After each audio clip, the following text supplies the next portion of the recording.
50 से 60 लोगों की मौत जहरीली शराब से हुई। सरकार ने तो बहुत ही नेक पहल की थी, लेकिन हम और आप उस पहल को तोड़ने में लगे हैं, तो कहाँ से समाज सुधरेगा। आजकल कोई भी प्रशासन है तो क्रिमिनल को पकड़ने पर ध्यान नहीं दे रहा है, वो केवल दारू पकड़ रहा है। लेकिन जब तक हम लोग अपने में सुधार नहीं करेंगे, प्रशासन का लोग क्या करेगा। बनियापुर विधानसभा में जल जमाव के चरम पर है, बारिश आती है घुटने तक पानी आ जाते हैं। क्या कर रही है आपके गठबंधन की सरकार? नहीं, जितनी भी आप सड़कें देख रहे हैं उसमें साइड में नाला का निर्माण हो रहा है। इसी मतदाता सूची से इसके पहले जो चुनाव हुआ है इसी मतदाता सूची से हुआ है, तो उसको क्यों नहीं भंग किया जाए। ऑपोजिशन की झारखंड में सरकार बनी, कर्नाटका में सरकार बनी, तो वहाँ मीठा मीठा गप गप और करवा करवा तू तू। कांग्रेस की सरकार यदि बनती है तो हम शराबबंदी हटा देंगे। जिस समय शराबबंदी लागू हुई थी आपकी सरकार की सहमति से लागू हुई थी। ये बात कैसे बोल रहे हैं आप? शराबबंदी हटा देंगे। हरपुर वाला जो रोड है खराब है, वो उसको बनना जरूरी है। इलेक्शन के पहले पांडे जी काम हो जाएगा। चलते रोड बंद है। आज के डेट में जो इनका स्थिति है सिर्फ दिखावा का सरकार है।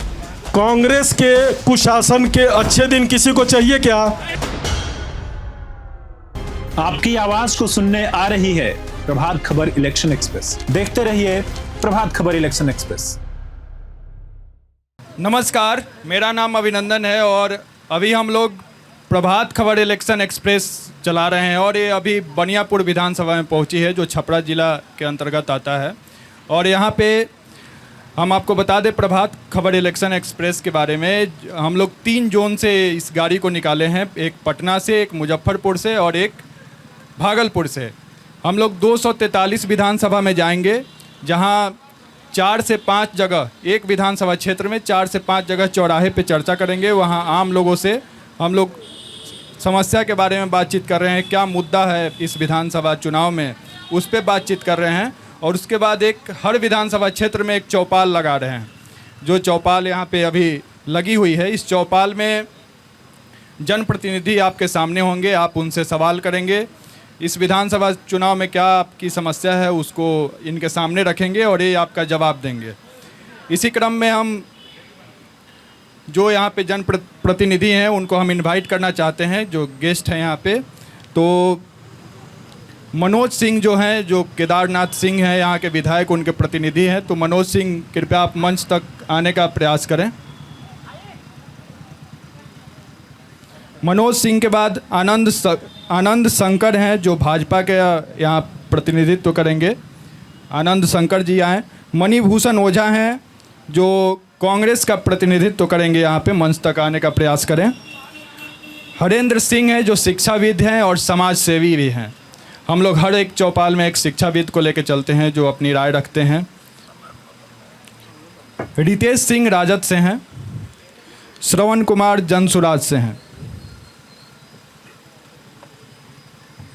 श्रवण कुमार जनसुराज,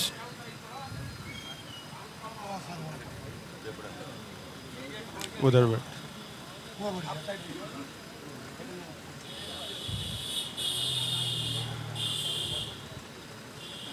इसके बाद अब हम लोग अभी बिहार चुनाव होने वाला है तो वोट करना हम लोग का कर्तव्य बनता है। तो इसको लेके हम लोग एक शपथ ग्रहण करेंगे, जिसमें हम आप लोगों को एक शपथ दिलाएंगे। तो आप सभी लोग अपने स्थान पे खड़े हो जाएं और दाहिना हाथ उठा के मेरे साथ बोलेंगे आप लोग।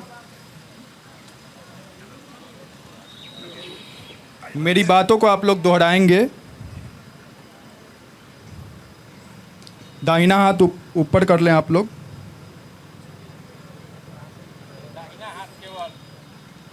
मैं शपथ लेता हूं कि मैं अपने वोट की कीमत को पहचानता हूं। मैं वादा करता हूं मैं मतदान अवश्य करूंगा, क्योंकि यह मेरा अधिकार ही नहीं बल्कि मेरी जिम्मेदारी भी है। अब हम लोग एक नारा लगाएंगे, हम बोलेंगे बिहार जागे, आप लोग बोलेंगे देश आगे। बिहार जागे, बिहार जागे, बिहार जागे। सभी लोग आप अपना एक इंट्रो देंगे और प्रभात खबर की ये जो पहल है उसके बारे में आप लोग 1-1 मिनट के अंदर आप बता दें। जी, मैं श्रवण कुमार महतो, जिला संगठन महासचिव जिला सारण जनसुराज। प्रभात खबर की ये जो पहल है चौपाल, हम लोग 4 चौराहे पे चर्चा कर रहे हैं। सभी लोगों का जो समस्या है या जो भी इस विधानसभा चुनाव में मुद्दा होने वाला है उस पर हम लोग बातचीत कर रहे हैं। तो इस पहल के बारे में भी आप बताएं कि ये पहल कैसा है, क्या है। देखिए, सबसे पहले ये जो इलेक्शन एक्सप्रेस जो ये मैंने प्रभात खबर के नेतृत्व में जो चल रहा है, तो और यह जो देश बिहार जागे देश आगे, यह एक जागरूकता जो है यह सराहनीय है। और इसके लिए हम प्रभात खबर को बहुत बहुत धन्यवाद करना चाहेंगे। और ये इसमें जितने भी हमारे विभिन्न दल के नेता हैं, हमारे जितने भी साथी हैं और मंच पे भी हमारे जितने भी साथी हैं, हम जन स्वराज जिला इकाई की ओर से सबका मैंने स्वागत करते हैं, हार्दिक दिल से स्वागत करते हैं। चलिए, और यह जो है आपका प्रभात खबर का बहुत अच्छा पहल है जो यह कार्यक्रम चल रहा है। धन्यवाद। मैं doctor Harish, chairman CPS group, आप लोगों के शहर से गांव तक मैं दिखता हूं, रहता हूं, आप लोगों के बीच में रहता हूं। सबसे पहले आप लोगों को बहुत बहुत मैं धन्यवाद दूं और शुभकामना दूं कि यह जो प्रभात खबर जो अपना पहल किया है और हर जगह यह अपना इलेक्शन एक्सप्रेस जो चला करके लोगों के अंदर जागरूकता पैदा करने का काम किया है और हर लोग अपने अपने वोट के अधिकार समझें और सही समझें, सही जगह उसको वोटिंग करें, इसके लिए प्रभात खबर को बहुत बहुत धन्यवाद। हमारे सभी भाई और मंच पर बैठे हुए हमारे सभी बड़े और छोटे सभी लोगों को नमस्कार, सलाम, धन्यवाद। मैं मणिभूषण ओझा उर्फ लुड्डू ओझा, प्रदेश कोषाध्यक्ष कांग्रेस। मैं सभी बनियापुर की जनता को सबसे पहले नमन करता हूं, आदाब करता हूं, प्रणाम करता हूं और सलाम करता हूं। प्रभात खबर एक्सप्रेस आज हम लोग के सामने जन एक्सप्रेस हर विधानसभा में घूम रहा है। इसका मुख्य उद्देश्य है कि हमारे विधानसभा में 39 पंचायत है। 39 पंचायत में किस चीज़ की आवश्यकता है। हमारे यहाँ 30 साल से कॉलेज बना है तो ये सरकारी क्यों नहीं हुआ। हमारे यहाँ नाला है कि नहीं, रोड है कि नहीं, स्वास्थ्य है कि नहीं, बिजली है कि नहीं। अगर हर मुद्दे को हमको जनता के माध्यम से सरकार तक पहुंचाना है और आप लोग ही सरकार हैं, आप एक एक मत अपने मन से दीजिएगा तो सही नेता का चुनाव कीजिएगा और सही सरकार का चुनाव कीजिएगा। जय हिंद, जय भारत। मैं श्री बाबू का चेला हूं। मैं श्री बाबू को अपना पद चिन्हों पर चलने का कोशिश करता हूं। मैं मनोज कुमार सिंह, पूर्व मुखिया, सह पैक्स अध्यक्ष और बनियापुर विधानसभा के माननीय विधायक श्री केदारनाथ सिंह का प्रतिनिधित्व करने के लिए मैं आप लोगों के बीच आया हुआ हूं। मैं अपने माननीय विधायक श्री केदारनाथ सिंह के तरफ से हमारे जो भी बड़े बुजुर्ग गार्जियन और हमारे मीडिया के भाई लोग आए हुए हैं, मेरे मित्र लोग आए हुए हैं, मैं अपने स्थानीय विधायक के तरफ से सब लोगों का हार्दिक अभिनंदन करता हूं, स्वागत करता हूं। साथ में प्रभात खबर के जो भी हमारे बंधु आए हुए हैं, हम सब लोगों का हार्दिक दिल से स्वागत करता हूं। धन्यवाद। चलिए, आनंद शंकर जी। सबसे पहले तो यहाँ उपस्थित सभी महानुभावों को मैं प्रणाम करता हूँ और इस मंच पर बैठे अपने सभी मित्र लोगों को भी प्रणाम करता हूँ, अभिवादन करता हूँ। मेरा नाम आनंद शंकर है और मैं भारतीय जनता पार्टी का एक कार्यकर्ता के साथ साथ भारतीय जनता पार्टी के प्रदेश कार्य समिति का सदस्य भी हूँ।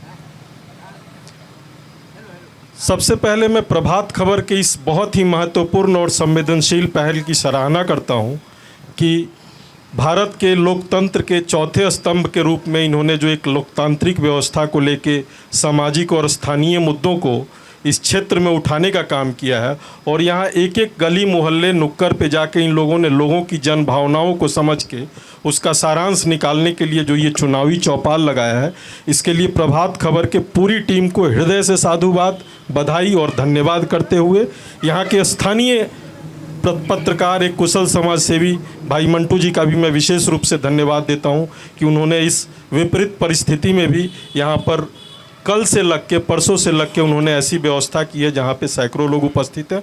तो इस पहल की सराहना करते हुए मैं आप सब लोगों को बहुत बहुत धन्यवाद और अभिवादन देता हूँ।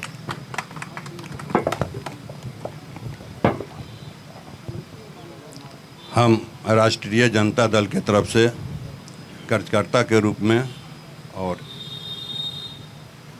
यहाँ जितने लोग आए हुए हैं, सभी दल के जो कार्यकर्ता हैं, नेता हैं, बड़े भाई हैं, छोटे भाई हैं, सभी लोग को हम अपने तरफ से, पार्टी के तरफ से बधाई देते हैं।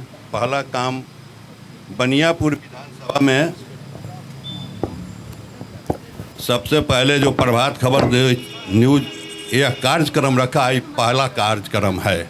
इस कार्यक्रम को देखकर लग रहा है जो सभी लोग उत्सुक अब होना चाह रहे हैं, मीडिया के लोग भी, और जो इतने लोग जुटे हुए हैं, जितने लोग आए हुए हैं, सभी लोग में उत्सुकता है। और आपका यह जो कार्यक्रम है, लगता है जो सभी लोग को उत्सुकता बढ़ाएगा और आपके कार्यक्रम सफल होगा। और यहाँ के जो समस्या होगा, समस्या पर लोग अपना अपना वक्तव्य देंगे, जिसका उद्देश्य है आप उस उद्देश्य को पूरा कीजिएगा। धन्यवाद। चलिए अब कार्यक्रम को आगे बढ़ाते हैं। आप लोगों को बता दें कि जब हम लोग चौराहे पे चर्चा कर रहे थे, 4-5 जगहों पे गए इस विधानसभा क्षेत्र में, और स्कूलों में भी गए, घूमे, देखें। आज दिन भर इसमें हम लोग थे। तो प्रमुख मुद्दा निकल के आया जो है वो है शराबबंदी, नीलगाय। किसान जो हैं वो नीलगाय से बहुत परेशान हैं। स्कूल हैं उसमें टीचर कम है और छात्रों की संख्या ज़्यादा है। ये भी मुद्दा निकल के सामने आया है। किसान जो खेती कर रहे हैं उनके खेत तक बिजली तो पहुंच गई है, लेकिन बिजली उपलब्ध नहीं हो पा रही है। ये भी बहुत बड़ा मुद्दा निकल के सामने आया है। तो इन सभी 4-5 प्रमुख मुद्दों पे हम लोग यहाँ बातचीत करेंगे, आपस में हम लोग बातचीत करेंगे एक दूसरे के साथ। तो और जो जनता है उनसे हम लोग सवाल भी लेंगे, उसका जवाबदेही आप लोग जवाब देंगे यहाँ बैठ के। तो सबसे पहले हम आप लोगों को 3-3 मिनट या 4-4 मिनट समय देंगे।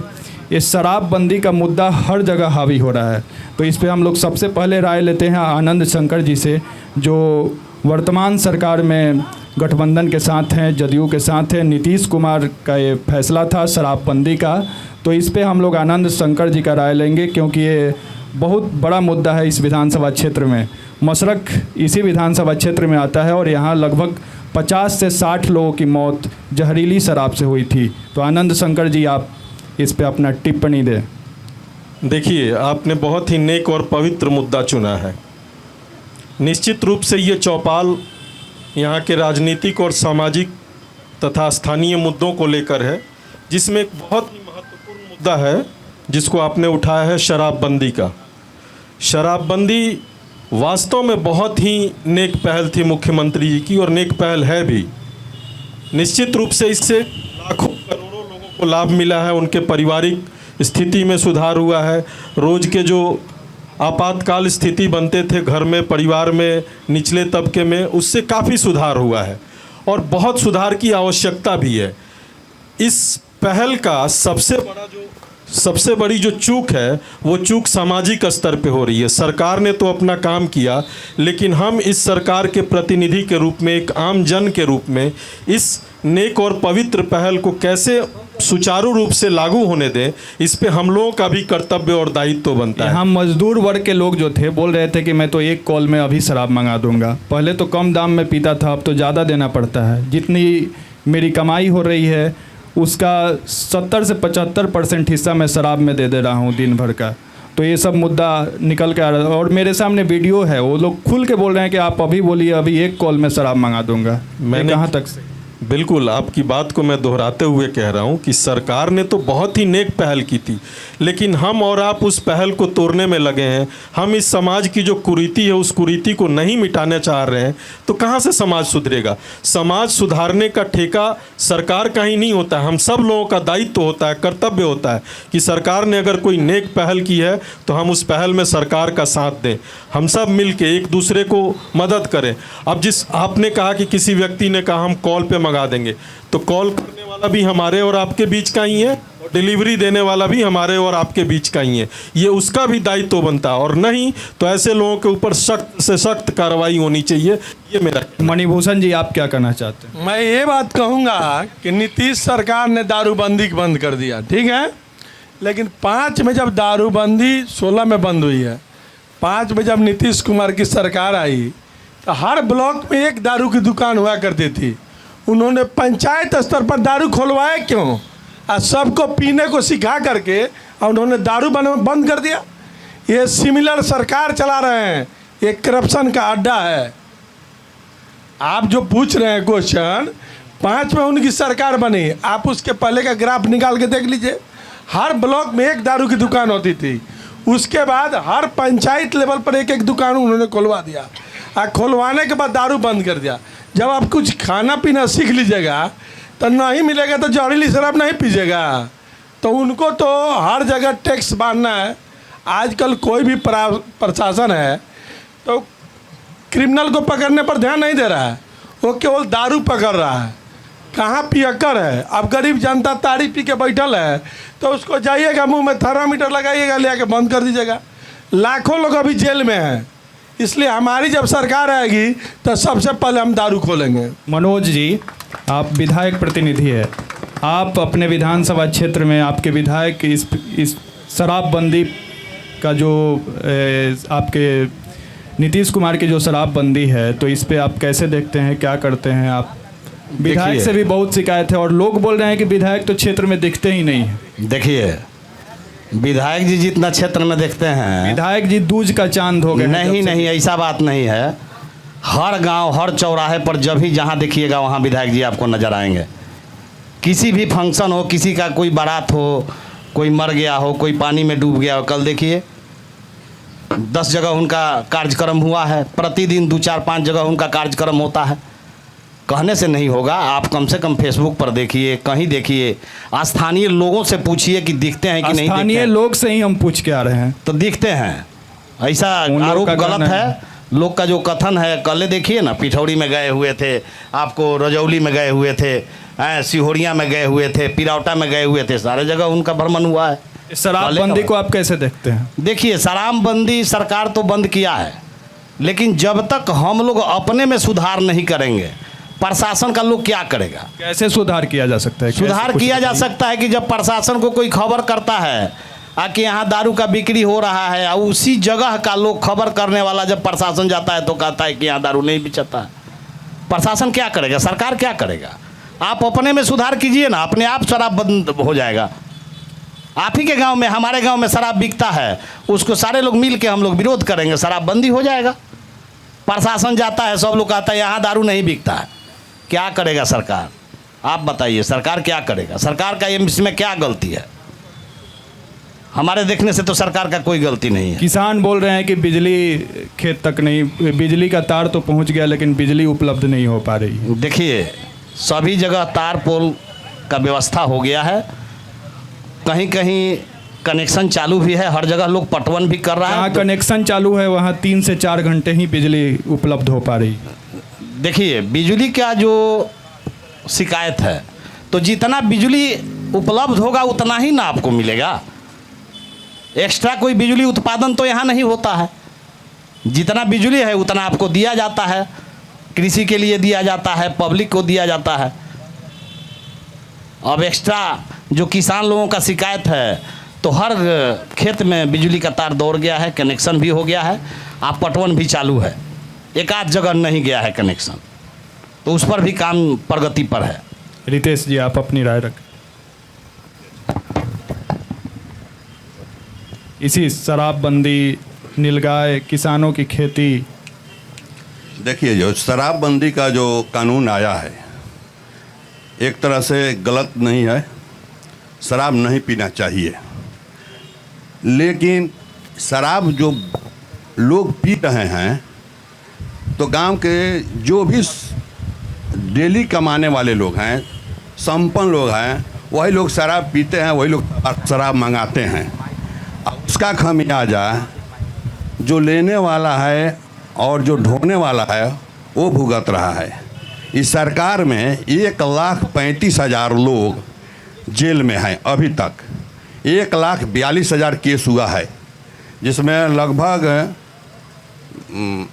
करीब करीब 300 आदमी का आजीवन कारावास हुआ है।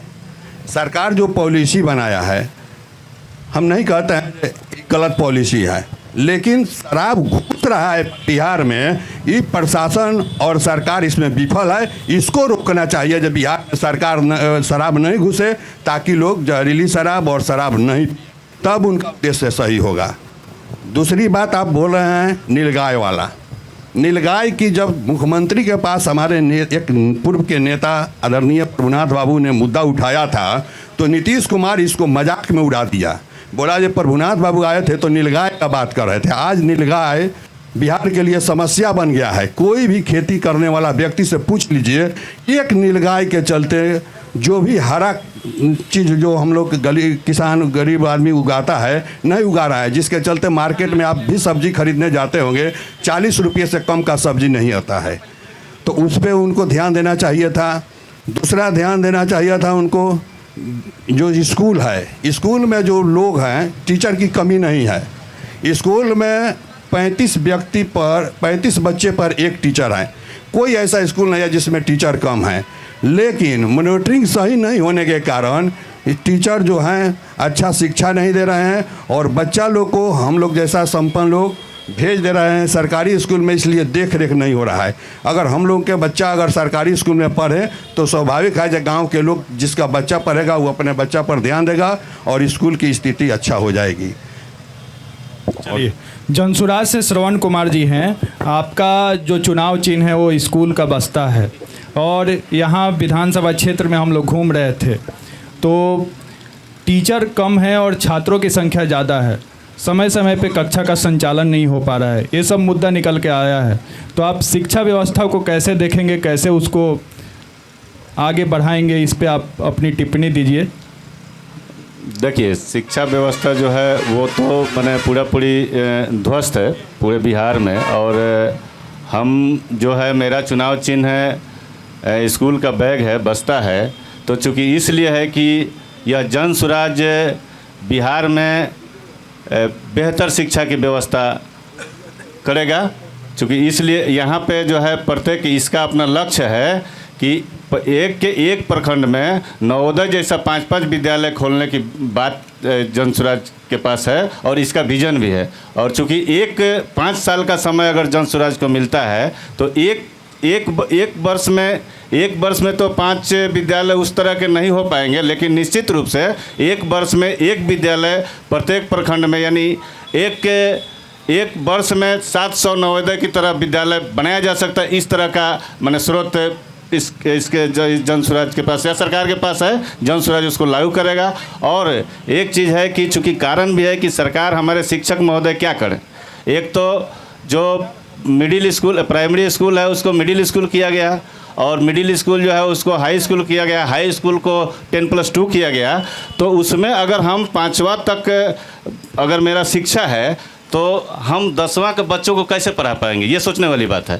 तो हम इस पे मेरा स्पष्ट कहना है कि हमारे शिक्षक मित्र भी जो हैं, जो भी शिक्षक हैं विभिन्न विद्यालय से, तो सरकार एक अलग अलग कामों पे उनको लगा देती है। चूँकि एक तो शिक्षक और छात्र का अनुपात में काफ़ी अंतर है, चूँकि 1:40 का इसका अनुपात है, लेकिन इसमें काफ़ी अंतराल है, और उसमें भी शिक्षक की कमी है, विद्यालय में शिक्षकों की कमी है, और उसमें भी शिक्षकों को विभिन्न कार्यों में लगा दिया है। तो अब शिक्षक लोग सूचना देंगे कि कहाँ पे कौन शराब बेचता है। अब बताइए कि शिक्षकों कितनी माने वो बच्चों को पढ़ाएंगे कि यह मतलब कि यह देख रेख करेंगे कि कौन से व्यक्ति शराब का कारोबार कर रहा है। चलिए, उनको ठीक है। यहाँ तक एक मिनट और शिक्षक अभी जो आप देख रहे होंगे वोटर लिस्ट का ये जो क्या कहते हैं उसका जांच ना सत्यापन के लिए, उनमें भी उनको लगाया जा रहा है। तो शिक्षा स्तर कैसा रहेगा, या इस शिक्षा के विषय पर कहना चाहेंगे। चलिए ठीक है, शिक्षाविद हैं हरेंद्र सिंह जी, वो भी वो अपने नज़र से कैसे देखते हैं उस पर कहना चाहेंगे। अच्छा, आप बोलिएगा, आपको फिर मौका मिलेगा।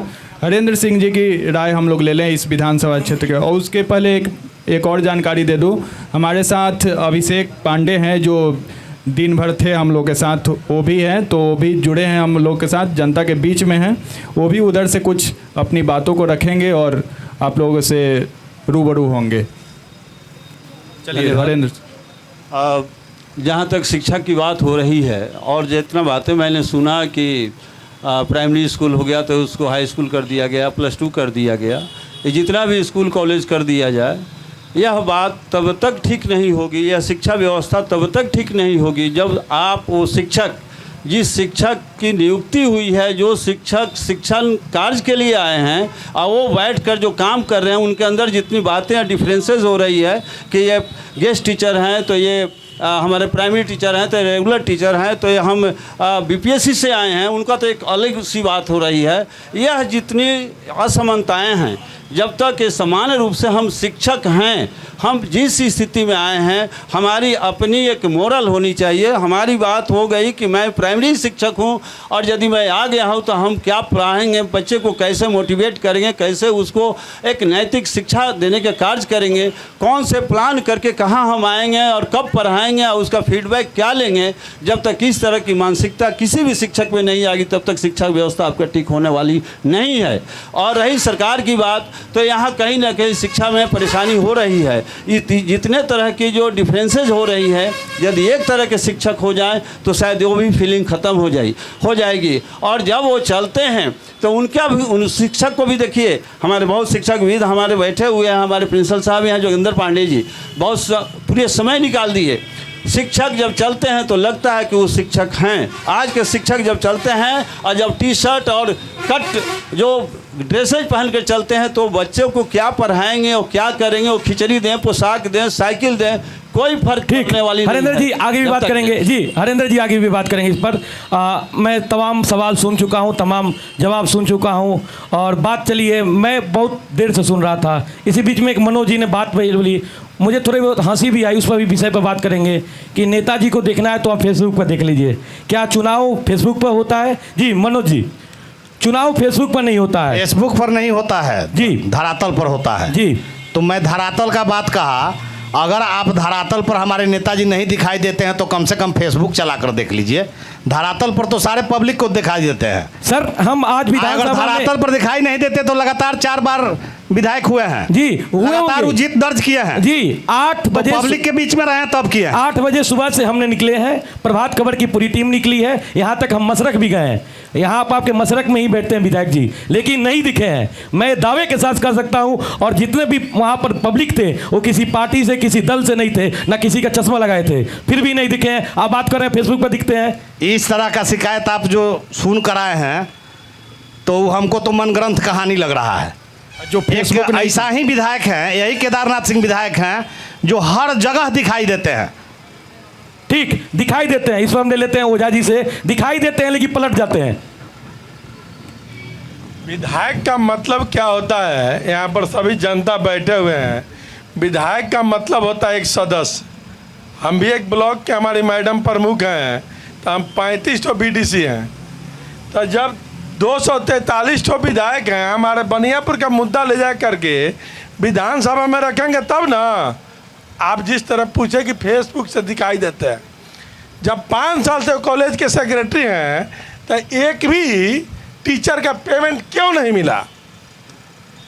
नहीं, वो सवाल करेंगे, टीचर के बारे में करेंगे। अभी बात हो रही है कि विधायक जी नहीं दिखते हैं, उस पर सबका राय लेंगे। विधायक यहाँ की जनता चुनती है जी। तो जब जनता को नहीं दिखाने देने वाला विधायक चाहिए तो इसमें हम क्या कर सकते हैं जी? तो जमीनी स्तर पर है उसको चुने जनता। जी मैं आगे के इस पर बात ले लेता हूं कि रितेश जी मैं बात बता दूं कि आपके जो अभी विधायक जी हैं, पहले आपके साथ थे, अभी जेडीयू के साथ चले गए हैं। दुख हुआ है कि नहीं? देखिए, राजनीति में कोई कहीं चला जाए, कहीं चला है, उससे दुख किसी को नहीं होता है। जो हर व्यक्ति अपना अपना आगे का रास्ता चुनता है, जो हम कहाँ सेफ होंगे, कहाँ जाएंगे, क्या होगा, उससे तय करता है। इसमें दुख और सुख की बात नहीं है, जिसको जहाँ सूट करता है वहाँ चला जाता है। आनंद जी, आप दावेदारी ठोक रहे हैं यहाँ बनियापुर विधानसभा क्षेत्र से। केदारनाथ सिंह जदयू में आ गए हैं, क्या आपको टिकट मिलेगा या जदयू के केदारनाथ सिंह को ही, क्योंकि आप दोनों गठबंधन में हैं?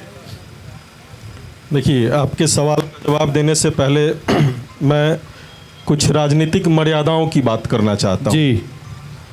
चूँकि ये चुनावी चौपाल है और लोकतंत्र का ये सबसे बड़ा महापर्व बिहार में, अभी कुछ ही दिनों में, कुछ ही हफ्तों में बिहार में आचार संहिता भी लगेगी। एक जनप्रतिनिधि का क्या कर्तव्य होता है, क्या दायित्व होता है, इसका हम सभी को बोध होना चाहिए और ज्ञान होना चाहिए। मत लेके विधानसभा पहुंच जाना ये एक बात होती है, विधानसभा में जाके अपने पूरे पंचायत, पूरे गांव और पूरे वार्ड के और हर एक बूथ के लोगों का प्रतिनिधित्व बनना दूसरी बात होती है।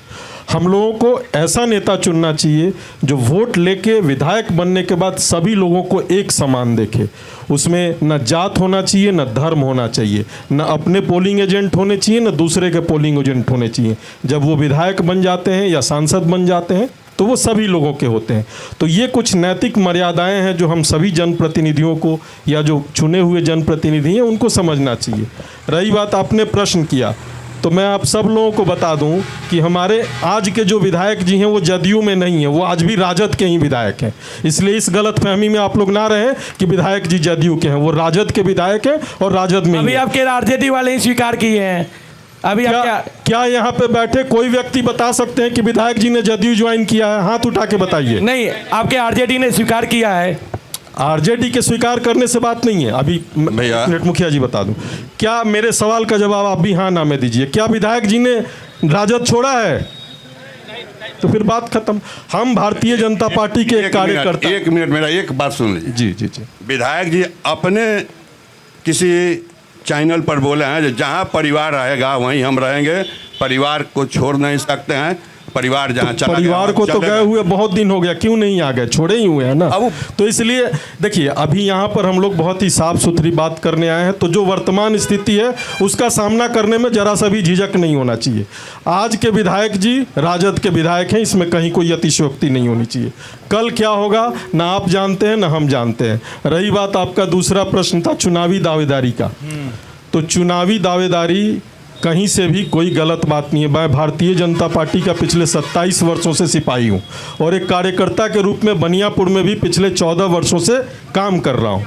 राजनीति में आने का मेरा जो लक्ष्य और उद्देश्य है वो लगभग एक दूसरे स्तर का है। वो क्या है मैं आपको बताता हूँ। अगर मुझे यहाँ के प्रतिनिधि बनने का मौका मिलता है, जो मेरी दावेदारी भी है, ये पार्टी निर्णय करती है। हमारा कोई एक व्यक्ति का दल नहीं है कि मैंने दावा ठोक दिया और मैं प्रत्याशी का तगमा लेके घूम रहा हूँ, ऐसा नहीं है। मैं अभी अपने पार्टी का प्रतिनिधित्व कर रहा हूँ कि मेरी पार्टी ने इस देश के लिए क्या किया है, इस प्रदेश के लिए क्या किया है, वो मैं जरूर पार्टी के बारे में आएंगे। वो जरूर मैं आपसे थोड़ा समय लेकर बताना चाहूँगा। आनंद जी, पार्टी क्या किया उस पर हम आएंगे। अभी हमारी बात चल रही थी मुद्दे के लेकर, शिक्षा के लेकर, रोजगार के लेकर बात चल रही थी, तमाम जगहों की बात लेकर चल रहे थे। अभी हम पैगंबरपुर गए थे, वहां पर भी तमाम समस्याओं को लेकर जूझ रहे हैं। कई बात आ रही कि जल जमाव का समस्या है, सड़क बन गई है लेकिन जल जमाव हो जा रहा है। उस पर हम पहले पक्ष लेंगे। सबसे पहले पक्ष आप ही से ले लेते हैं। आपने शुरुआत किया तो बात होगी। आपकी पार्टी क्या की जनता खुद तय कर देगी। हम दूसरे भाग में जब आएंगे, सवाल जवाब को लेकर आएंगे, तो जनता तय करेगी और चुनाव होता है उसके लिए तय हो जाता है। बात आ रही है जल जमाव के लेकर। बनियापुर विधानसभा में जल जमाव के चरम पर है। बारिश आती है, घुटने तक पानी आ जाते हैं। क्या कर रही है आपके गठबंधन की सरकार? देखिए, निश्चित रूप से जल जमाव एक बहुत ही महामारी का रूप लेते जा रहा है। जल जमाव है सब जगह। अब आप देखिए 2014 के बाद जब जितनी सड़कें बन रही है उसके साइड में नाला का निर्माण हो रहा है।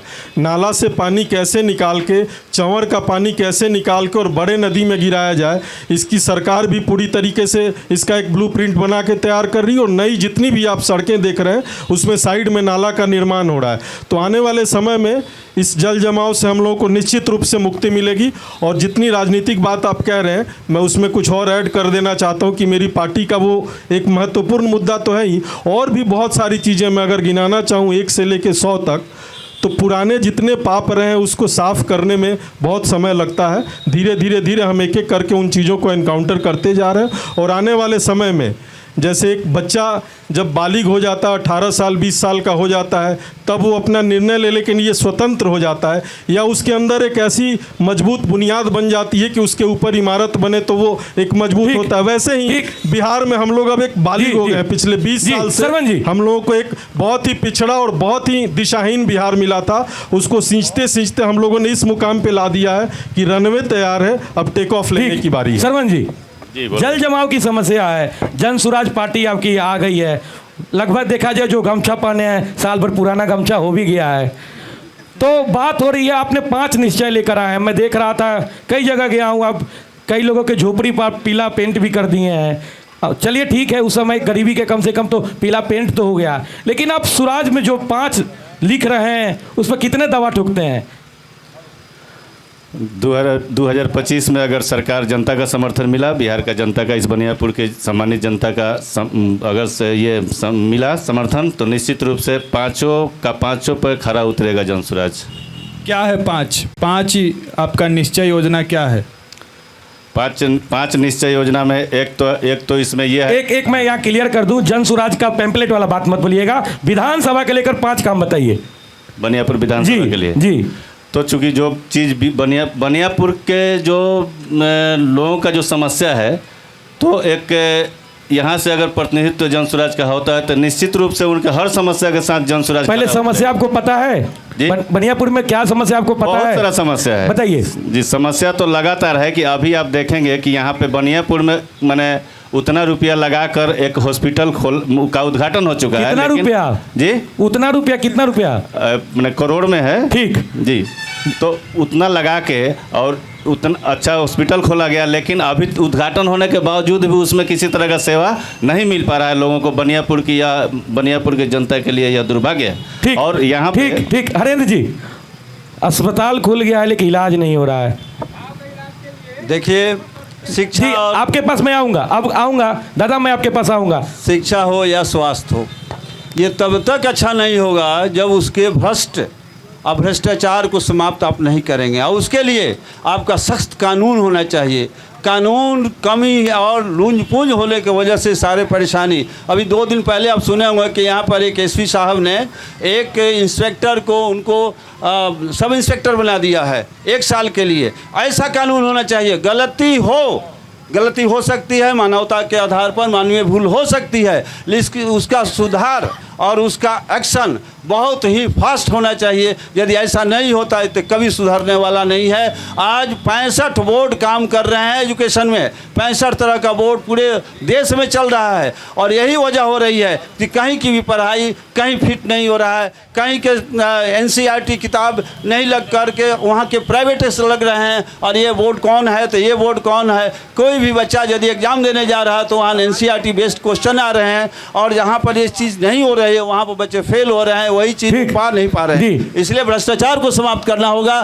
तो उसके लिए आपको क्या करना है, यहाँ जनप्रतिनिधि बताएंगे कि भ्रष्टाचार कैसे समाप्त होगा। जी बताइए मणिभूषण जी, भ्रष्टाचार कैसे समाप्त होगा? आरोप तो आप पर भी लगे हैं, नहीं भ्रष्टाचार के साथ आरोप आप पर भी लगे हैं। मैं और इस जनता के बीच में शपथ लेता हूं कि मेरे ऊपर कोई भ्रष्टाचार का आरोप नहीं है। नहीं, जो इसका पट्टापन है उसका बात कर रहा हूं सर। आप जी, ये तो देश की आज़ादी के पहले की पार्टी है।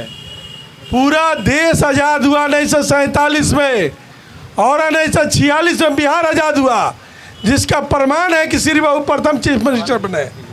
और श्री बाबू जब चीफ मिनिस्टर बने और हम लोगों ने बिहारियों ने मिल करके फिरंगियों को इंग्लैंड भेज दिया। मणिभूषण जी एक सवाल है। मणिभूषण जी एक सवाल सुन लीजिए। लालू यादव के ऊपर भ्रष्टाचार के कई आरोप लगे। आप आजादी के सरकार पर लगा, सुनिए, आज़ादी के पार्टी का जो आप बता रहे हैं सब इतिहास, आप क्यों चले गए राजद के साथ? आप जब साफ सुथरी छवि के पार्टी है आपकी, तो क्यों गए? किसी एक दुश्मन को मारने के लिए दूसरे दुश्मन से हाथ मिलाया जाता है। तो फिर आप चाणक्य नीति की बात कर रहे हैं। अगर हम अकेले आएंगे तो फिर हमारी मजबूती कमजोर हो जाएगी। 5 उंगली है, अगर पांचों एक साथ है तो मुट्ठी है। एक उंगली को देखिए, इस उंगली का क्या काम है, इस उंगली का क्या काम है। 5 उंगली के बारे में पता है आपको, किस उंगली का क्या काम है? आप जो कह रहे हैं भ्रष्टाचार का, अभी पूरे देश में हाहाकार मचा हुआ है कि एक आदमी का 4 स्टेट में वोटर लिस्ट में नाम है। अब पूरे वोट का चोरी का धारणा प्रदर्शन चल रहा है। अभी ब्लॉक की प्रथम नागरिक मंजूषा ओझा हैं और उनका वोटर लिस्ट में से नाम काट दिया गया है। इस पे आनंद जी आनंद जी राहुल गांधी वोट चोरी का आरोप लगा रहे हैं भाजपा। आप बताइए कि आप कह रहे हैं कि हम सरकार चला रहे हैं। राहुल गांधी और कांग्रेस वोट चोरी का आरोप लगा रही है भाजपा पे, आप क्या कहेंगे? देखिए, राहुल गांधी के जितने आरोप लगे, LED लगा के समझाए हैं प्रेस कॉन्फ्रेंस करके, राहुल गांधी जी ने जितने भी आरोप लगाए हैं वो सारे आरोप सर्वोच्च न्यायालय में जाके धराशायी हो गए हैं, ये सब लोग जानते हैं। तो राहुल गांधी के उन आरोप को बहुत सीरियसली लेने की आवश्यकता नहीं है। इस सेकंड बोलूंगा सर, हम बोल चुनाव से हट के बोल रहा हूँ। किसी भी BLO के पास जाइए, 150 से 200 आदमी का नाम काटा गया है। 325 तो बूथ है बनियापुर विधानसभा में, आप किसी भी बूथ को उठा के देख लीजिए। अब बताइए, आपका शादी हुआ है बंगाल, अब मेहरारू का प्रमाण पत्र कहाँ से दीजिएगा?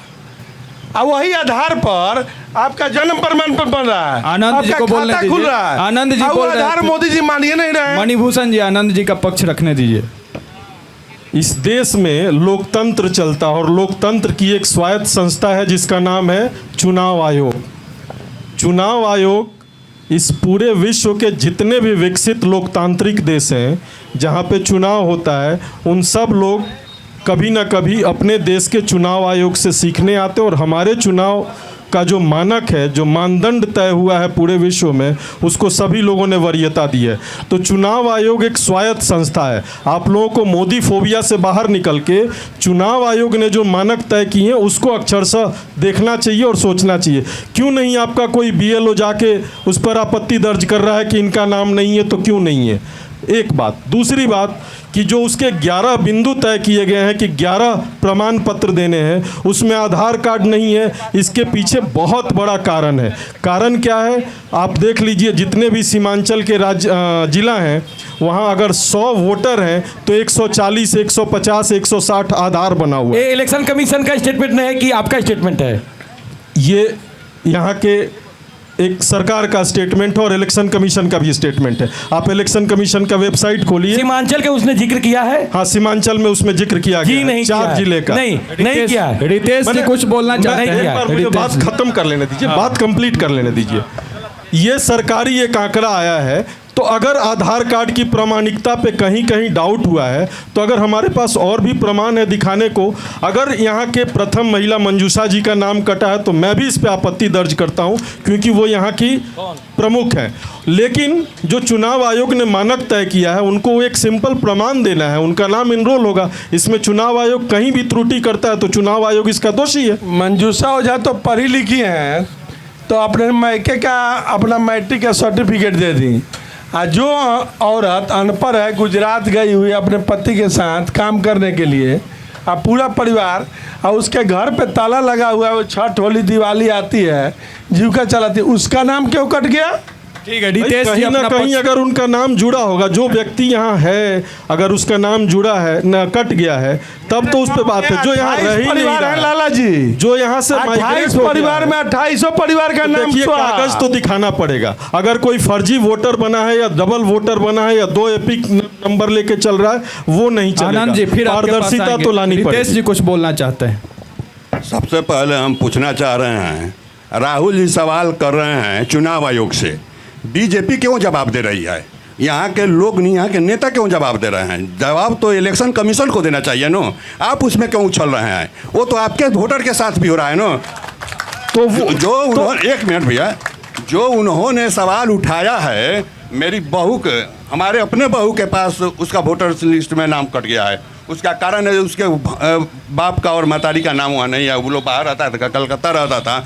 तो जब लोग कूद रहे हैं, जब मुसलमान का कट जाएगा, यादव का कट गया, सबसे अधिक तो फॉरवर्ड का इसमें वोट कट रहा है। नहीं, मुसलमान और यादव शब्द आप लोग ला रहे हैं बीच में। सभी लोग ला रहे हैं, ये जातीय एंगल आप लोग दे रहे हैं। मेरा बात सुनिए पहले, सभी लोग ला रहे हैं। और सवाल हमारे नेता जो हैं वो सवाल चुनाव आयोग से कर रहे हैं, आप लोग बीच में उसको उठा ले रहे हैं, कूद रहे हैं। जो हम जवाब देंगे, आपको भी जवाब देना चाहिए। चुनाव आयोग आपके लोकतंत्र को मजबूत बनाने वाली संस्था है। चुनाव आयोग से सवाल, चुनाव आयोग मांग रहा है ना शपथ पत्र, क्यों नहीं राहुल जी जाके शपथ दे रहे हैं? चुनाव आयोग उनके भाई, बातों को जवाब दे रहा है। चुनाव आयोग आपका भी है, हमारा भी है। डिजिटल हम लोग उनका दे रहा है, डाटा दे रहा है। चुनाव आयोग डिजिटल डाटा मांग रहा है, क्यों नहीं दे रहा? चुनाव आयोग का मुद्दा लेके वो मुंबई का गए थे, आनंद जी, सुप्रीम कोर्ट ने क्या सवाल आनंद जी, किया? जनता की ओर चलते हैं, जनता सवाल करना चाहती है। कार्यक्रम के अगले भाग में चलते हैं। इसके पहले आधार था, इसके पहले जो मतदाता था उसी से चुनाव हुआ और उसी से आप प्रधानमंत्री हैं। आपको पहले रिजाइन देना चाहिए, इसके बाद मतदाता सूची में जो गड़बड़ी कर रहे हैं। सवाल पे आइए, सवाल क्या है? सवाल है कि इसी मतदाता सूची से इसके पहले जो चुनाव हुआ है इसी मतदाता सूची से हुआ है, तो उसको क्यों नहीं पहले भंग किया जाए? ठीक है, जवाब दीजिए आनंद जी। सबसे पहले तो अध्यक्ष महोदय, प्रधानमंत्री आपके भी हैं, तो ये इस देश के प्रधानमंत्री, वो आनंद शंकर के प्रधानमंत्री नहीं है। इस बात को हमें भान होना चाहिए कि वो राष्ट्र के प्रधानमंत्री हैं, वो मेरे प्रधानमंत्री नहीं, आपके भी हैं। चुनाव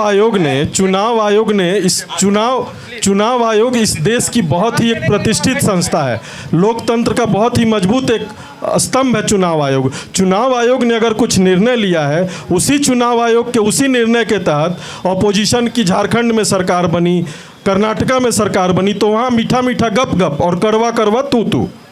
चुनाव आयोग पर आप लोगों को भरोसा करना पड़ेगा। चुनाव आयोग किसी के जेब में नहीं चल रहा है। अब चुनाव आयोग ऐसा नहीं है कि टीएन शेषन ने कुछ काम किया और गांधीनगर से जाके कांग्रेस से चुनाव लड़ गए। अब ऐसा चुनाव नहीं हो रहा है। जी, जनता के पास जाते हैं। गठबंधन की सरकार है और यह सरकार जो है, सवाल पर 1 करोड़ रोजगार की बात करते हैं, थोड़ा दीजिए आप। और इसमें बहुत से लोगों को रोजगार दिया गया और 1 करोड़ रोजगार की बात है। और आपके मुख्यमंत्री आपके पास यूट्यूब पे होगा, आप सर्च कर लीजिएगा उसको। 15 अगस्त 2018 को ये घोषणा करते हैं कि जितने संविदा कर्मी हैं सब अस्थायी कर दिए गए और सबको वेतनमान की सुविधा दी जाएगी, सब कुछ किया जाएगा। 7 साल से यह सरकार सबको बंडबड़ू की तरह सुनना चाहती है। ठीक, मैं बात का आपको समझ गया। अगले सवाल लेते हैं। मेरा सवाल है, यहाँ पर BLO जितने लोग काम कर रहे हैं, एक हमारे पास वार्ड का मैंने सर्वे किया जिसमें पिता का नाम सिंह है और पुत्र का नाम शाह है। अभी फाइनली वोटर लिस्ट बनने जा रहा है। बताइए, सरकार के पास कोई जवाब? जी, उस पर इलेक्शन कमीशन काम कर रही है, उसमें सरकार की कोई भूमिका नहीं है। अगला कोई सवाल है तो बताइए। यहाँ से मात्र 100 गज प्रखंड कार्यालय है, आप जाकर वहाँ भ्रमण करके एक बार देख लीजिए, सारी विकास की पोल खुल जाएगी। वहाँ की छत टपक रहा है।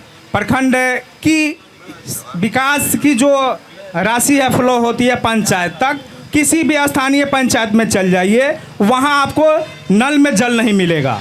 सबसे बड़ा निश्चय है नल जल। नल तो है लेकिन जल नहीं है। जहाँ जल वहाँ नल नहीं है। देखिए, ये जल नल जो है वो तो हर घर तक हम लोग पहुंचाने का काम किए हैं। अब कहीं कहीं खराब हुआ है तो उसका मरम्मती का कार्य भी चल रहा है, प्रगति पर है। हाँ, वो तो वार्ड जो है, वहाँ जो लोकल वार्ड है उन्हीं को संचालन करना है। तो कुछ आपसी मतभेद के चलते कोई संचालन कर रहा है, कोई समय से नहीं कर रहा है, उसमें सरकार दोषी नहीं है। सवाल ये है कि अभी बनियापुर से जो रोड हरपुर कराई जाती है, पता नहीं चलता है कि रोड में गड्ढा है कि गड्ढा में रोड। जी, रोड में गड्ढा है कि गड्ढा में रोड है। जी भूषण जी, देखिए, बनियापुर से पिरौटा रोड की जो बात कर रहे हैं, मैं उस क्वेश्चन को 6 बार ले जाके विसूत्री के बैठक पे उसको उठवाया। वो रोड भी पास हो गया, लेकिन कमीशन के चक्कर में आज तक रोड नहीं बन रहा है। मिट्टी भरा गया है और यहाँ पर इतना नीतीश टैक्स है कि आज तक रोड नहीं बन रहा है। ठेकेदार करा रहा है, बगले का ठेकेदार है हमारे नरसिंह। आनंद जी, देखिए, जहाँ तक सड़क की बात है, 2014 के पहले क्या हाल था बिहार का सड़क के मामले में, आज फर्राटे से हम लोग एक राजधानी के एक पटना से किसी भी जिले में दौड़ के पिरौटा रोड पर बोलिए, और उसके बाद बनियापुर में आ जाते हैं। बनियापुर विधानसभा का शायद ही ऐसा कोई गांव होगा जो केंद्र सरकार की और मुख्यमंत्री की योजना के और यहाँ के स्थानीय सांसद श्री जनार्दन सिंह सिग्रीवाल जी के सौजन्य से ना बना हो। रही 1-2 सड़कों की बात, तो वो भी चल रही है। इस सरकार में कोई ना नीतीश टैक्स है ना मोदी टैक्स है। ईमानदारी से काम हो रहा है और काम होके रहेगा, और बहुत जल्दी उस सड़क का भी निर्माण होगा। ठीक, पहले नीतीश जी डोमिसाइल नीति नहीं लगाए, पूरा राज्य के लिए खोल दिए। यहाँ पे आप झारखंड में चले जाइए, वहाँ पे टीचर का एग्ज़ाम होगा तो वहाँ के आप निवासी होंगे तभी फॉर्म भर सकते हैं। यहाँ पे यूपी के लोग आके रोजगार ले रहे हैं और हमारे बिहारी। ठीक, मैं समझ गया। जी डोमिसाइल्स पर बात हो रही है, हरेंद्र सर से ले लेते हैं सवाल। जी हरेंद्र जी। हाँ, ये बात सही है, लेकिन अब डोमिसाइल यहाँ भी आ गया बिहार में आपको। इसके बाद जो भी अभी एग्ज़ाम होने वाले हैं उस पर डोमिसाइल लगेगा और यहीं के लोग यहाँ के लिए अप्लाई करेंगे और उनकी नौकरी होगी। ठीक जी। पक्ष में माननीय विधायक जी 20 साल से विधायक है, कोई एक भी योजना बता दे जिससे पूरे बनियापुर विधानसभा को फायदा हुआ हो। बताइए मनोज जी। देखिए, क्षेत्र में 226 रोड का नया निर्माण हुआ है। एक विकास का बात करते हैं, एक योजना से पूरे विधानसभा के लोग कहीं ऐसा एक योजना से कहीं ऐसा पोखर नहीं है जहां छठ घाट का निर्माण नहीं हुआ है। किसी जगह बताते हैं। एक मिनट। रोड का जहां तक सवाल है तो 226 रिकॉर्डेड रोड बनवाए हैं हम लोग। 226 रोड बनवाए हैं हम लोग। जी आरजेडी जितना रोड बनवाए हैं हम ही लोगों का बनवाया हुआ है। जी जितेश जी कुछ बोल रहे हैं, सुन लीजिए। जो यहाँ के जनप्रतिनिधि हैं, अगर न्योता करने से छठ घाट बनने का विकास है तो पंचायत के लोग बहुत ऐसा काम किया है। जिस उद्देश्य से जनता चुनती है विधायक और एमपी को, दोनों आदमी ने न्योता में भुलवा दिया ऐसा अपने पद को। बोलिए आनंद जी। मैं आपको बता देता हूं, अगर योजना गिनाना शुरू करूं मैं तो इस विधानसभा में महाराजगंज लोकसभा की शायद ही कोई मूलभूत चीज़ें हैं जो शुरू नहीं हुई हैं।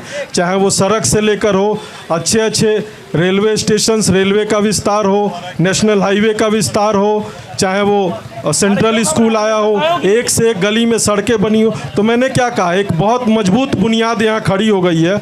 अब यहाँ पे जो नया मुद्दा लेके हम लोग आ रहे हैं, जो नया मैनिफेस्टो, जो नया संकल्प पत्र लेके आ रहे हैं, अब यहाँ कैसे औद्योगिकरण होगा, कैसे बड़े बड़े शैक्षणिक संस्थान बनेंगे, कैसे यहाँ पे किसानों के लिए प्रोसेसिंग यूनिट होगा, ये सरकार का अगला लक्ष्य है। युवाओं को यहीं पे पढ़ाई हो और यहीं पे नौकरी मिले, उसके लिए भारतीय जनता पार्टी कृत संकल्पित है, एनडीए सरकार कृत संकल्पित है। और आने वाले समय में एक बार अगर भारतीय जनता पार्टी और एनडीए की मजबूत सरकार बनती है तो केंद्र और सरकार की योजना मिलाकर बिहार ने जो अंगराई ली है अब वो बहुत दूर तक जाएगी और बिहार की प्रतिभा बिहार में ही रहेगी और बिहार में ही उस सबका सदुपयोग। जी आनंद जी, आप तो डबल इंजन की सरकार 11 साल से है, अब कितना जनता आपको मौका दे पाएगी? हम ले लेंगे, उसको सवाल लेंगे। जी दूसरा सवाल मेरा विपक्ष से है कि जो भी हमारे बड़े भैया लोग यहाँ पे चुनाव लड़ने के लिए बैठे हुए हैं, टिकट के दावेदार हैं सभी, उनका अपना क्या योजना, सबसे बड़ी समस्या बनियापुर विधानसभा में क्या है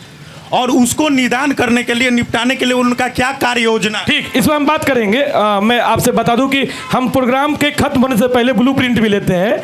मेरा सवाल है मनोज जी से, विधायक जी के प्रतिनिधि बन के आए हैं, तो जो यहाँ पर सरकारी अस्पताल है उसमें अगर चले जाइए सांपकट्टी का इलाज के लिए तो वहाँ पे नहीं है। यहाँ से जाने के लिए छपरा आदमी तो डेट कर जाएगा, तो यहाँ पर विधायक जी क्यों नहीं सुविधा उपलब्ध? जी स्थानीय अस्पताल में दवाई की समस्या है। मनोज जी देखिए, प्रतिदिन दवा वैक्सीन जो है सांपकट्टी का उपलब्ध रहता है।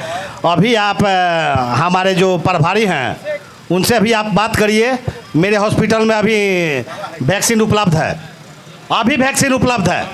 जानकारी पहले रखिए, इसके बाद बोलिए। अभी आप फोन लगा लीजिए मेरे प्रभारी को, अगर कह देता है प्रभारी। ठीक, हाँ ठीक, मैं चाहूँगा प्रभारी को फोन लगा के पूछ लीजिए, अभी सबकट्टी का वैक्सीन उपलब्ध है। जी मेरे बड़े भैया लूडू जी हैं, उनसे सवाल है कि ये बोल कर गए हैं कि कांग्रेस की सरकार यदि बनती है तो हम शराबबंदी हटा देंगे। जिस समय शराबबंदी लागू हुई थी आपकी सरकार की सहमति से लागू हुई थी, ये बात कैसे बोल रहे हैं आप? देखिए, हर आदमी से गलती होता है। जब आप क्वेश्चन पूछ दिए तो सवाल का जवाब तो जरूर देंगे। जब लागू हुई थी तो सभी लोगों का मत था कि नहीं दारू बंद हो जाएगा तो देश सुधर जाएगा, लेकिन नीतीश जी के पेट में दांत है।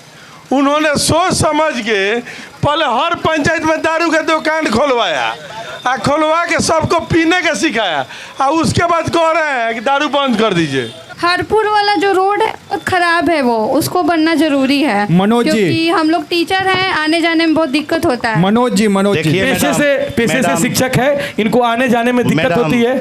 रोड बनता है तो 5 साल के बाद बिगड़ भी जाता है। ये कहाँ तय हुआ सर? पुनः नहीं सर। बनाने का काम शुरू हुआ है सर, मानक नहीं बता रहे सर, 5 साल में खराब हो जाता है, ये कोई बात नहीं हुई। नहीं, मेंटेनेंस तो हुआ है, लेकिन अब खराब हो गया है तो फिर तो उसका टेंडर हो गया है, कार्य शुरू हो गया है। बनियापुर के इलेक्शन के पहले वो काम हो भी जाएगा। इलेक्शन के पहले पांडे जी काम हो जाएगा। चलते रोड बंद है। विधानसभा चुनाव के पहले काम आपका हो जाएगा।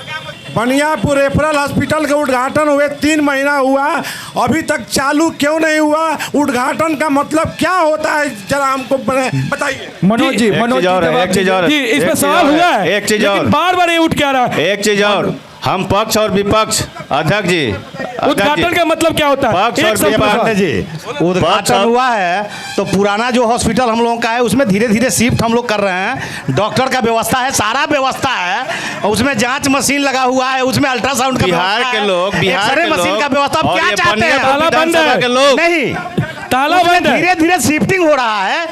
शिफ्टिंग जब हो जाएगा, सारा मशीनरी लग जाएगा तो अपने आप खुलना शुरू हो जाएगा। अभी तो पुराने हॉस्पिटल में हम लोग का काम चल रहा है। जी, हम पूछना चाहते हैं, एक मिनट सुना जाए सरवन जी भैया, जब तक आपका हॉस्पिटल कंप्लीट नहीं हुआ, नहीं, हम एक लाइन में इस चीज को रखेंगे, हम एक लाइन में इस चीज को रखेंगे कि बनियापुर की जनता यहाँ पे है और बिहार की जनता ने और बनियापुर विधानसभा की जनता ने लगातार दोनों पक्ष विपक्ष सामने बैठे हुए हैं, दोनों को लगातार इन्होंने मौका दिया है। 15 साल आरजेडी, 15 साल महागठबंधन को मौका दिया है और 20 साल चल रहा है, खत्म होने वाला है, 20 साल एनडीए को मौका दिया है। तो अब इनसे यह पूछा जाए कि यह बनियापुर विधानसभा की जनता और कितना साल समय बनियापुर की जनता दे, ताकि शिक्षा, चिकित्सा, कृषि के क्षेत्र में, पलायन के क्षेत्र में, रोजगार के क्षेत्र में और उद्योग के क्षेत्र में यह पार्टी या सरकार काम कर सकेगी। एक लाइन में जवाब दीजिए। जब तक मुखिया जी हॉस्पिटल में सारे चीज लग नहीं गए, उद्घाटन क्यों किया गया? आज जो लोग कह रहे हैं जो हॉस्पिटल में काम नहीं हो रहा है, डॉक्टर नहीं है, आपके पास डॉक्टर नहीं था, इंस्ट्रूमेंट नहीं था, आप चालू क्यों करवाए? उसको दिखाने के लिए, फोटो खिंचवाने के लिए है कि चुनाव में उसको भंजाने के मनोज जी, देखिए मेरे पास डॉक्टर ऑलरेडी उपलब्ध हैं, डॉक्टर की कमी नहीं है, नर्स की कमी नहीं है और मशीनरी का भी कोई कमी नहीं है। लेकिन जो पुराना हॉस्पिटल के बिल्डिंग में लगा हुआ जो मशीनरी है वो तो धीरे धीरे जा रहा है उस हॉस्पिटल में, तो अब धीरे धीरे जा रहा है। कितना समय लगेगा उसमें? चालू होगा, वर्ष लगेगा। कि सबसे बड़ा चीज है कि जो कह करके आए थे कि हम अच्छे दिन लाएंगे, अच्छा दिन को छोड़ दीजिए, हमारे पुराने दिन ही लौटा दीजिए। आज के डेट में जो इनका स्थिति है, सिर्फ दिखावा का सरकार है। ठीक, जी टाइम तो दीजिए। सिर्फ इनका दिखावा का सरकार है, सिर्फ दिखावा करते हैं। सवाल पाइए, सवाल में और काम नहीं करते हैं। काम नहीं करते। इनका ब्लॉक में जाइएगा, ब्लॉक का स्थिति खराब है, चाहे सीओ हो, चाहे बीडीओ, चाहे आनंद जी, एगो अगर सीओ को फोन करके, एगो बीडीओ को फोन करके यहाँ से बैठे काम करा दे, हम अपना मूछ नहीं रखेंगे। आनंद जी जवाब। आनंद जी, सही बात है।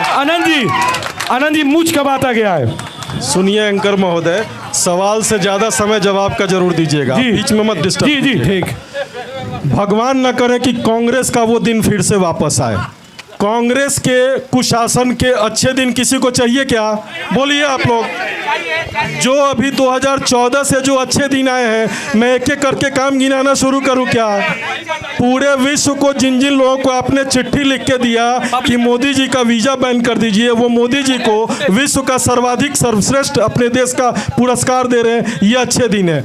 आपके सारे लोग यहाँ पर बैठ के, चाहे वो इलेक्ट्रॉनिक का युग हो, चाहे इंफ्रास्ट्रक्चर का युग हो, या हेल्थ का युग हो, या एजुकेशन का युग हो, या इंफ्रास्ट्रक्चर का युग हो, आज पहले किस पायदान पर आप खड़े थे और आज किस पायदान पर खड़े हैं? अगर समय होता तो मैं एक एक फेहरिस्त गिनाता।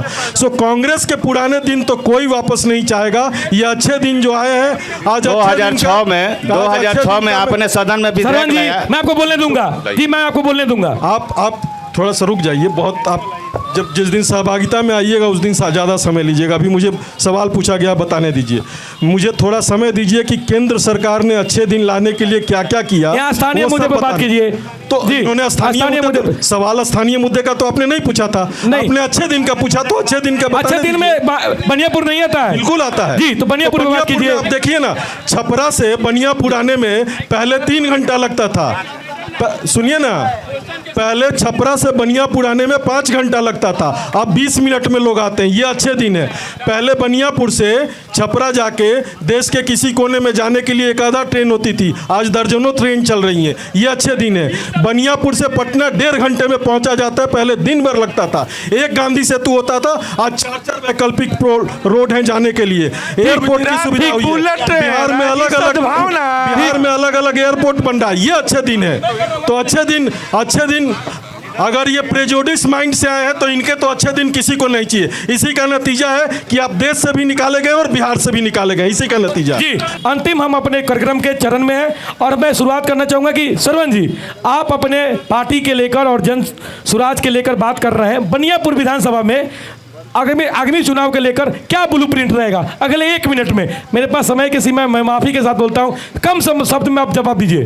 5 एजेंडा बताइए जिसको लेके आप चुनाव लड़ेंगे। आने वाले दिन में इस बनियापुर में ही रोजगार की व्यवस्था होगी पार्टी की तरफ से, शिक्षा की व्यवस्था बेहतर होगी और उसमें कृषि के क्षेत्र की कृषि के लिए बेहतर व्यवस्था किया जाएगा और ये क्या कहते हैं युवाओं के लिए रोजगार पैदा किया जाएगा। यहीं पर इसी बनियापुर विधानसभा के क्षेत्र के लोगों को ये तमाम चीज़ जो है उपलब्ध कराया जाएगा जन स्वराज की तरफ से। अगर यह मौका जन स्वराज बनियापुर विधानसभा की जनता, सम्मानित मतदाता अगर देते हैं तो तमाम चीज़, उस तरह का विजन है जन स्वराज के पास, यह तमाम चीज़ यहीं पर उपलब्ध कराएगी। चलिए मणिभूषण जी।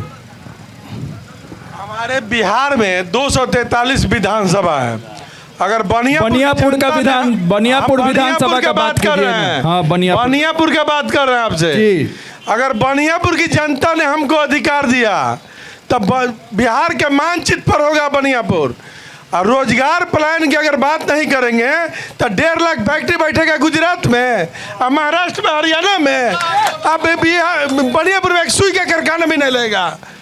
बहियारा चौरा में आज तक 20 साल में उद्योग लगा, चौराहा चौरा में लगा, बेरुई चौरा में लगा। केवल मुद्दे की बात से भटकाया जा रहा है। 30 साल से मेरे यहाँ कॉलेज है, आज तक डिग्री कॉलेज है, आज तक उसमें है सरकारी हुआ। क्या कर रही है 20 साल से सरकार? मनोज जी, 5 साल से उन लोगों को तनख्वाह नहीं मिल रहा है, 500 वहाँ पर स्टाफ है। मनोज जी बताइए क्या कर रहे हैं? जी मनोज जी अपने सहयोगी से माइक ले ले। देखिए 243 पर बात ही कर रहे हैं। हम तो बनियापुर के बारे में बता रहा हूं आपसे कि अगला जो चुनाव का बात आप क्वेश्चन किए हैं कि अगला चुनाव किन किन मुद्दों पर होगा, तो हम लोग अगला चुनाव तो विकास के मुद्दा पर लड़ेंगे। हम लोग विकास किए हैं तो विकास का मेरा मेन मुद्दा विकास रहेगा। हाँ, इसी पर हम लोग लड़ाई लड़ेंगे। फिर अब की बार भी हम लोग जीत दर्ज करेंगे। चलिए आनंद जी। चरमराया तो नहीं है, आपको दिखाई नहीं देता है, लेकिन वो दिन याद कीजिए जिस समय यही बनियापुर का रोड ब्रिटिश के ज़माना वाला रोड था। 3 गो रोड था, एगो आदमी चलता था, एगो मालगाड़ी चलता था, एगो पैदल वाला चलता था, एगो पर बस गाड़ी चलता था। 20 साल से आप घर से छपरा जाते थे तो लौट के आप आएंगे कि नहीं शाम को, इसका भी गारंटी नहीं था। लेकिन 2 घंटा में आप जाते हैं पटना। 20 साल में आप कहाँ थे? ये बात 2 घंटा में आप पटना जाते हैं। 20 साल में आप मनोज जी उसी 20 साल में आप भी थे। मनोज जी उसी 20 साल में आप भी थे। जी आनंद जी। 20 साल में आप क्या किए? देखिए हम हो गया जी आनंद जी। हम जी आनंद जी हम सुनिए आनंद जी बोल रहे हैं। हम लोग 2005 में जब 2005 में हम लोग सरकार में आए, उसके बाद कैसे कैसे सुधार हुआ ये पूरे बिहार की जनता देख रही है और उसका आशीर्वाद निरंतर 20 वर्षों से मिल रहा है। अब भाई सुनिए, आप लोग सुनेंगे, सुनेंगे कि नहीं?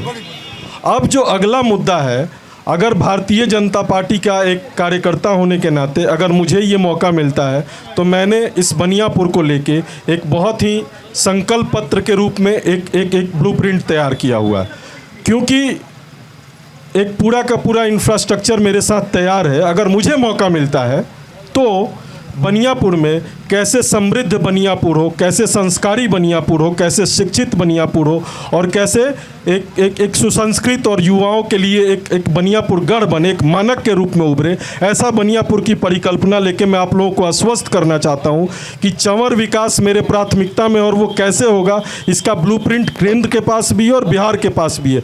अब रही बात, अगर आपको शिक्षा मंत्री बना दिया जाए तो शिक्षा कितने देर में सुधर जाएगा? उसको अमली जामा पहनाने की, तो उस अमली जामा को पहनाने के लिए एक समय होता है। अगर संवैधानिक समय मिलेगा तो उसको करके पूरा किया जाएगा। ये मैं आप लोगों को संकल्प दिलाना चाहता हूँ। चलिए रितेश जी बताइए।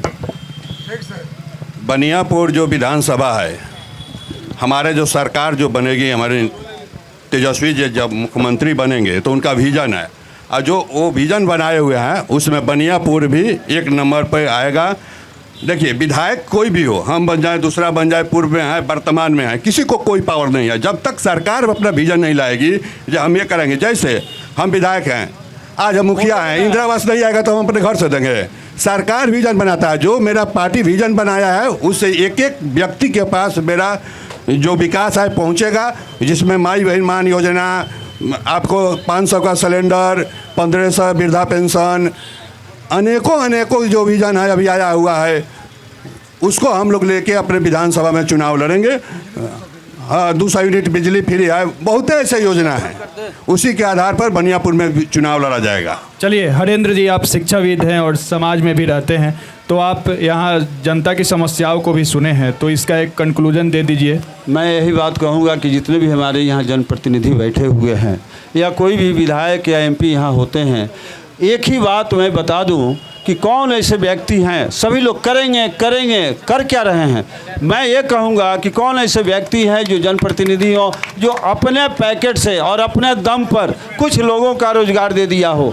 मैं तो छोटी सी बात मैं कहूँ कि एक मैं विद्यालय स्थापना यहाँ से करके छपरा तक आज 400 लोगों को मैं वहाँ पर एम्प्लॉयमेंट दिया, जिससे 2000 परिवार जी रहा है, खा रहा है, उस पर आश्रित है। लेकिन ऐसा ही यदि हर युवक और जैसे जनप्रतिनिधि लोग यदि अपने आप में संकल्पित हो जाएं तो शायद हमको लगता है कि किसी विधायक का मंत्री की यहाँ जरूरत नहीं है। सिर्फ एक मिनट सर, जो आपने व्यवसाय बनाया है, हर लोग हर जनप्रतिनिधि नहीं बना सकता उस व्यवसाय। मैं एक बात कहूँ, दूसरा काम है, आपका दूसरा काम है। आप छोटे भाई हैं, आप समझिए, आप जो बात कर रहे थे मैं कहीं बोला नहीं।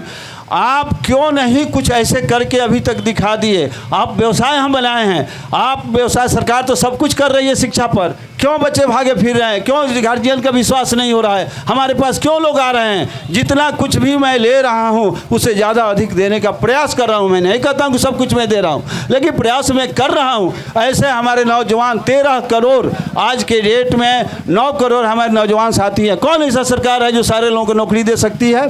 जब तक स्टार्टअप की बात नहीं होगी, जब तक स्वरोजगार की बात नहीं होगी, तब तक ये चौपाल लगता रहेगा, काम होते रहेगा, बात होती रहेगी, आपस में जूझते रहेंगे, लेकिन विकास नहीं। नाली आपके सामने बना हुआ है, लोग उसी में बालू, उसी में गिट्टी रह करके नाली को जाम करते हैं, पानी की समस्या होगी और कहते हैं कि विकास नहीं हुआ। विकास जरूर हुआ है। आज पूरे राष्ट्रीय स्तर पर बिहार की विकास की बात हो रही है, बिजली सड़क की बात हो रही है, सारे लोग इसको समझ रहे हैं। 1 घंटा में किसी भी जिला मुख्यालय पर पहुंच रहे हैं आप, लेकिन उसके बाद भी विकास दिख नहीं रही। हाँ, और वह हमारे भाई साहब वो लोग बोले कि पहले क्यों नहीं हमारा इलेक्शन में ये संशोधन हुआ, ये SIR क्यों पहले नहीं लगा?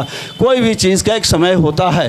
पहले जो गलतियां हुई, धीरे धीरे बहुत सारी गलतियां को सुधार किया जा रहा है। मैं नहीं कहता कि सब सुधर गया, सब गलतियां ही गलतियां थी, लेकिन जो सुधार होने की प्रक्रिया, जो ज़्यादा परेशानी होती है तो सुधार किया जाता है और कोई ना कोई एक समय निश्चित होता है। ये SIR मेरा ही 2 जगह वोटर कार्ड में नाम था, एक छपरा में भी और एक यहाँ कल्याणपुर में। एक कट गया, मैं क्यों प्रोटेस्ट करूं? मैं एक अधिकारी हूं, मैं एक ही जगह रहूंगा। इतना कट गया, इसका मतलब कि कहीं ना कहीं 2 जगह 3 जगह 1 महीने का समय मिला है। आप क्यों नहीं प्रोटेस्ट करते हैं कि मेरा कट गया? अरे कट गया तो आप दीजिए, 1 महीने का समय मिला हुआ है। लेकिन यह बात कह देना कि कट गया, अरे कट गया, गलत हो गया, 4-4 आदमी का 4-4 यहाँ से पलायन कर गए हैं और वहाँ कहीं उनका नाम नहीं है। तो पलायन कर गए हैं तो वहाँ भी तो उनका नाम आ गया है, तो यहाँ कट गया तो कौन सी बड़ी बात हो गई? ये तो होना ही चाहिए। इसलिए हर चीज़ को समझते हुए आप जब तक राष्ट्रीय और राष्ट्रीयता की बात नहीं सोचेंगे, यह बुनियादी तौर पर यहाँ पर बनियापुर की बात से कुछ नहीं होने जाने वाला है।